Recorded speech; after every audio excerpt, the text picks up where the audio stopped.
প্রিয় দর্শক, প্রীতি নিন, শুভেচ্ছা নিন।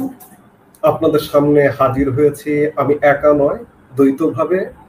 আমার সঙ্গে মুখোমুখি হয়েছেন আজকে সম্মানিত দর্শক, গত বৃহস্পতিবার অর্থাৎ 13 নভেম্বর ঢাকা লকডাউন সফল হওয়ার পরে নতুন কর্মসূচি ঘোষণা করেছে বাংলাদেশ আওয়ামী লীগ। এর মধ্যে 14 এবং 15 নভেম্বর দেশ জুড়ে প্রতিবাদ, বিক্ষোভ এবং প্রতিরোধ কর্মসূচির ডাক দিয়েছে তারা, এবং 16 ও 17 নভেম্বর দেশ জুড়ে কমপ্লিট শাটডাউন কর্মসূচি ঘোষণা করেছে। অর্থাৎ এই যে রবিবার যেটি শুরু হবে, মানে আজ রাত 12টার পর থেকেই কমপ্লিট শাটডাউনের সময়সূচি শুরু হবে। এখন দেখার বিষয় যে এই কমপ্লিট শাটডাউনটা কিভাবে আওয়ামী লীগ পালন করতে চায় বা কিভাবে করবে, এবং সরকার এটিকে মোকাবেলার জন্য কি কি পদক্ষেপ নিয়েছে বা নেবে। এটি আওয়ামী লীগের তরফ থেকে যেটি বলা হয়েছে সেটি হচ্ছে দেশে গণতন্ত্র ফেরানো, অবৈধ সরকারের পদত্যাগ এবং বেআইনি আন্তর্জাতিক অপরাধ ট্রাইব্যুনালে দলের সভাপতি শেখ হাসিনা এবং অন্য নেতাদের বিরুদ্ধে আরোপিত ভুয়া মামলা প্রত্যাহারের দাবিতে রবিবার এবং সোমবার এই যে 48 ঘন্টা 16 এবং 17 নভেম্বর এই 48 ঘন্টার কমপ্লিট শাটডাউন কর্মসূচি ডেকেছে আওয়ামী লীগ। এটি আমরা জানি সকলেই। এখন দেখার বিষয় আসলে লকডাউন কিভাবে ডাকলো, কিভাবে সফল হলো, বা কোন পর্যন্ত সরকার এটিকে কিভাবে দেখলো, আওয়ামী লীগ কিভাবে এটিকে দেখছে, মূল্যায়ন করছে। আওয়ামী লীগ তো বলছে যে এটি সফল হয়েছে। এখন শাটডাউন কিনে তাদের পরিকল্পনা কি, সেটিও যদি একটু জানার চেষ্টা করা যায়।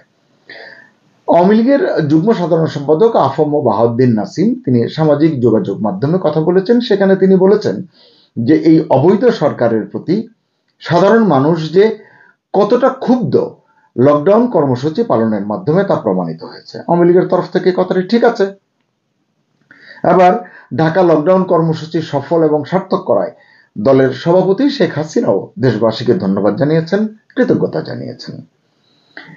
এই যে আওয়ামী লীগ 16 এবং 17 নভেম্বরের যে কর্মসূচি ডাকলো, এটিতে আসলে তারা আবারও আহ্বান জানিয়েছে, অনুরোধ করেছে জনগণের প্রতি অহিংস প্রতিবাদ অব্যাহত রাখার জন্য।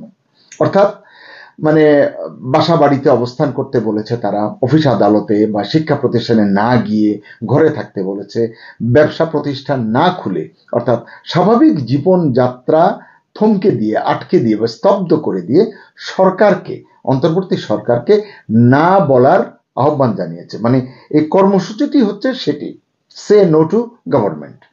এই কর্মসূচি তারা পালন করতে আহ্বান জানাচ্ছে দলের তরফ থেকে।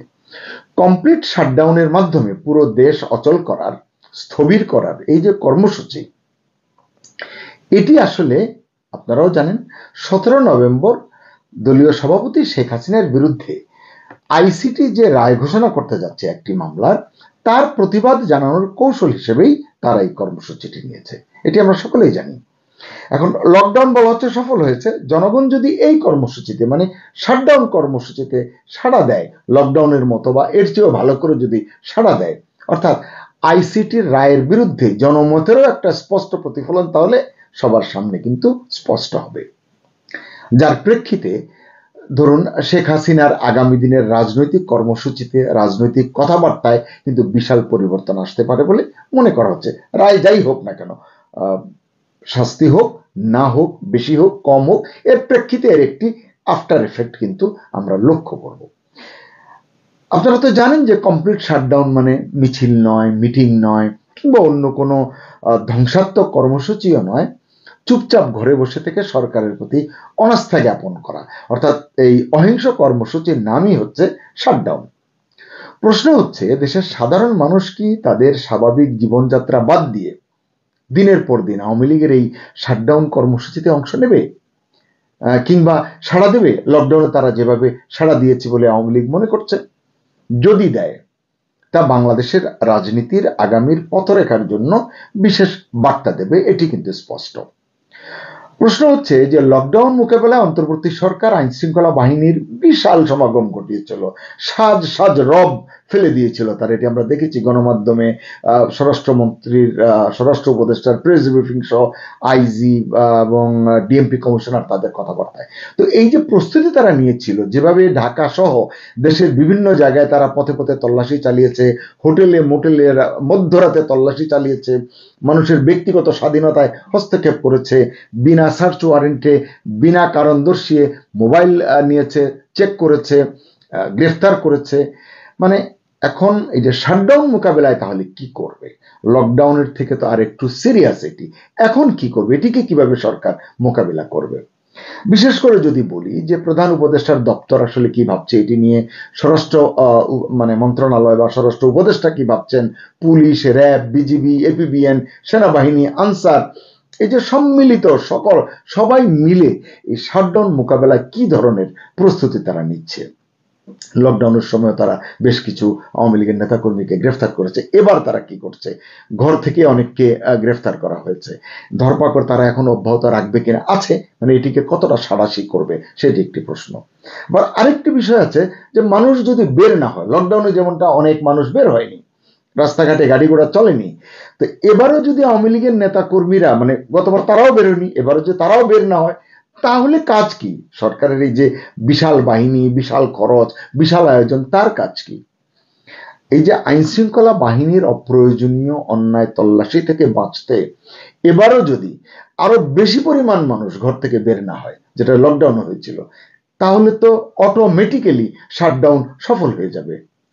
এখন সফল হয়ে গেলে আওয়ামী লীগের প্রতিক্রিয়া কি হবে, সরকারের প্রতিক্রিয়া কি হবে, এটি কিন্তু একটা দেখার বিষয় বা বোঝার বিষয়।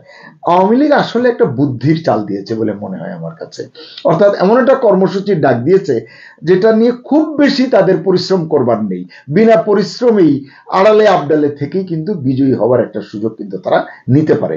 এটা সরকারের জন্য কিন্তু একটু নেতিবাচক, কারণ আওয়ামী লীগ একটা নিষিদ্ধ কার্যক্রম, নিষিদ্ধ একটি দল, তারা এইভাবে তাদের কর্মসূচি সফল হয়ে যাচ্ছে, মানুষ ইচ্ছায় হোক অনিচ্ছায় হোক রেসপন্স করছে, এটি কিন্তু সরকারের জন্য খুব একটা ইতিবাচক কিছু নয়।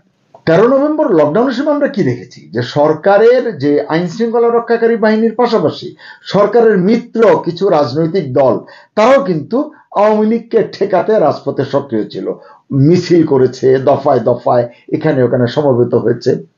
এবারও হয়তো তারা থাকবে, এমনটাই তো শোনা যাচ্ছে। কিন্তু আমার প্রশ্ন হচ্ছে, তারাই বা মানে এই মিত্র রাজনৈতিক শক্তিরই বা এক পেশে মিছিল করে যদি আওয়ামী লীগ না নামে, সরকারকে তারা কতটা সাহায্য করতে পারবে, কি সাহায্য করবে আসলে? আমি তো বলবো যে লকডাউনের যে এই মিত্র রাজনৈতিক শক্তির লোকজন মাঠে ছিল, রাজপথে ছিল, এটি তো সরকারের জন্য লাভের বদলে ক্ষতিই করেছে বলে আমার মনে হয়। কারণ মানুষ দেখেছে, মানুষ জেনেছে, কতিপয় রাজনৈতিক শক্তি, ক্ষেত্র বিশেষে মব বাহিনী নিজেরাই কিন্তু ঢাকা অবরুদ্ধ করেছিল। তারা আওয়ামী লীগের কার্যালয়ে হামলা চালিয়েছে। এটি এর আগে আওয়ামী লীগের কেন্দ্রীয় কার্যালয়ে 5 আগস্টের পরে আক্রমণ করা হয়েছে, ভাঙচুর করা হয়েছে, অগ্নিসংযোগ করা হয়েছে, এবারও আবার করা হয়েছে। এই সময় র্যাবের সুসজ্জিত কিছু সদস্য দাঁড়িয়ে দৃশ্য দেখেছেন, এমন ছবি আমরা দেখেছি। তারপরে তারা বিভিন্ন জায়গায় মিছিল নিয়ে শোডাউন করেছেন, কেউ কেউ ককটেল ফাটিয়েছেন এমন অভিযোগ পাওয়া যায়, কেউ বাসে আগুন ধরিয়েছেন। সামাজিক যোগাযোগ মাধ্যমে দেখেছি যে পুলিশের পোশাক পরা এক ভদ্রলোক, একজন পুলিশের সদস্য, তিনি ককটেল ছুড়ে মেরেছেন। এই যে বিষয়গুলো, আবার দেখা গেছে কোন কোন রাজনৈতিক দলের নেতাদেরকে ক্রিকেট ব্যাট হাতে নিয়ে রাজধানীতে ঘুরে বেরিয়েছেন, আওয়ামী লীগের নেতাকর্মীদের পেলে তারা মারবেন, এইরকম তাদের উদ্দেশ্য ছিল। এগুলোকে আমি মনে করি সরকারের আসলে ভুল পদক্ষেপ, এগুলো শুধরানো দরকার। তাই প্রশ্ন, এবারও কি এমন কিছুই ঘটবে? যদি হয়, এটা সরকারের জন্য খুব একটা ভালো ফল বয়ে আনবে না। তাই ভেবে দেখা দরকার, এভাবে সফল হয়ে আওয়ামী লীগ বা কি অর্জন করবে? মানে মানুষ ঘরে বসে থাকবে, আওয়ামী লীগ সফল হয়ে যাবে, এই সাফল্য থেকে আওয়ামী লীগ কি কতটা অর্জন করতে পারবে, কিংবা আওয়ামী লীগ সরকার কি বা কতটা বিপাকে ফেলতে পারবে? মানে এই সাফল্য দিয়ে কি আসলে সরকারকে খুব বেশি চাপে ফেলা যাবে? এই কারণেই অনেকে জানতে চান বা জানতে চাইছেন, এই অহিংস কর্মসূচি, শাটডাউন বলি, লকডাউন বলি বা ইত্যাদি ইত্যাদি, এটা কতদিন চালাবে আওয়ামী লীগ, কয়বার ডাকবে, এরপর আসলে কি করবে আওয়ামী লীগ? এবং তারা বলছেন যে কর্মসূচি যদি এভাবে দীর্ঘ হতে থাকে তাহলে তো দৈনন্দিন খেটে খাওয়া মানুষগুলো কিন্তু সমস্যায় পড়বেন। তারা কয়দিন ঘরে বসে থাকবেন? তাদের তো রুটি রুজির ব্যাপার আছে। আবার আওয়ামী লীগের তরফ থেকে এই পর্যন্ত এই ইস্যুতে যেটি জানা গেছে তা হলো তারা কর্মসূচি চালাতেই থাকবেন। নাম হয়তো বদল হবে, ধরন হয়তো পাল্টাবে, কর্মসূচি তারা চালাতে থাকবেন। কারণ তাদের যে ভঙ্গি, তাদের যে মনোভাব, সেটি থেকে মনে হচ্ছে ইউনূস সরকারের পতন না হওয়া পর্যন্ত আওয়ামী লীগ আন্দোলনের রশি আর আলগা করতে চায় না। কিন্তু এর ভিতরে তার সামনে নির্বাচন আছে। যদি নির্বাচন হয় ফেব্রুয়ারিতে, তাহলে নির্বাচন নিয়ে আওয়ামী লীগ কি ভাবছে সেটিও তো একটি গুরুত্বপূর্ণ প্রশ্ন।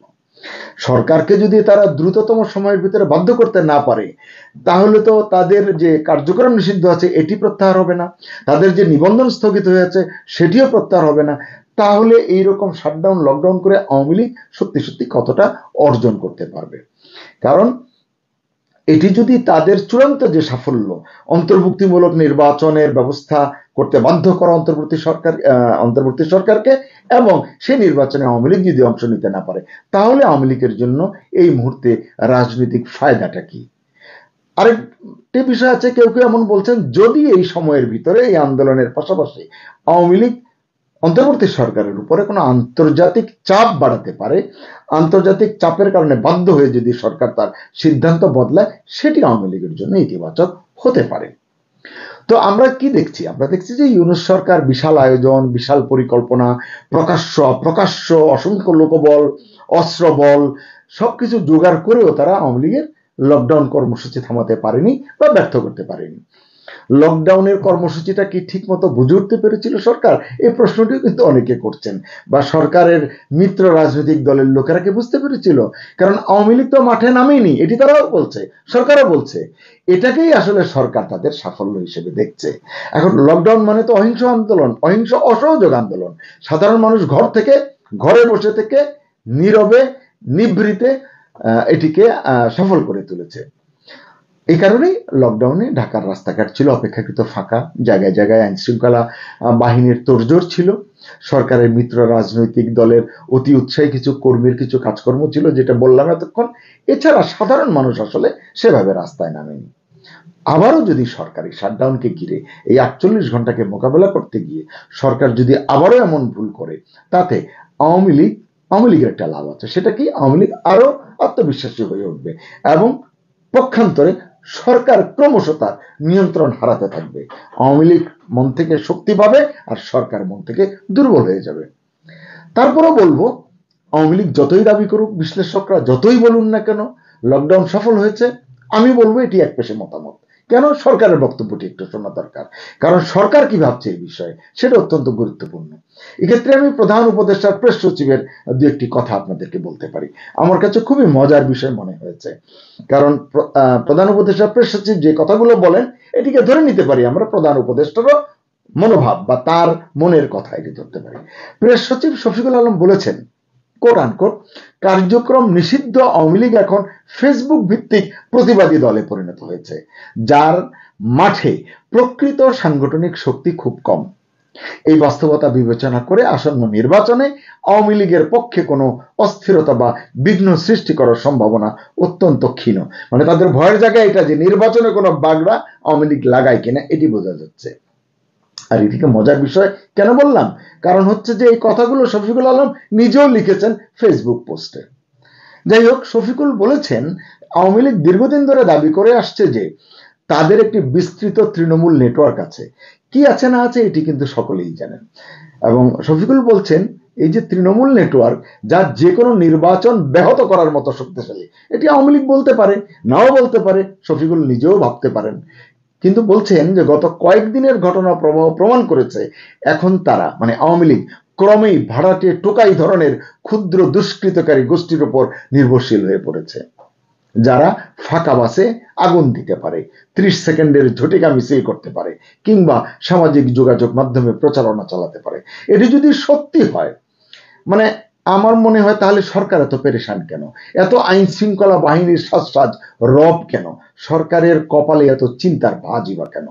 তার মানে এখানেও কিছু শুভঙ্করের ফাঁকি রয়েছে। শফিকুল আলম বলেছেন যে পক্ষান্তরে পুলিশ, নিরাপত্তা বাহিনী এবং স্থানীয় প্রশাসন এখন আরো সংগঠিত। এটি শফিকুল বলছেন।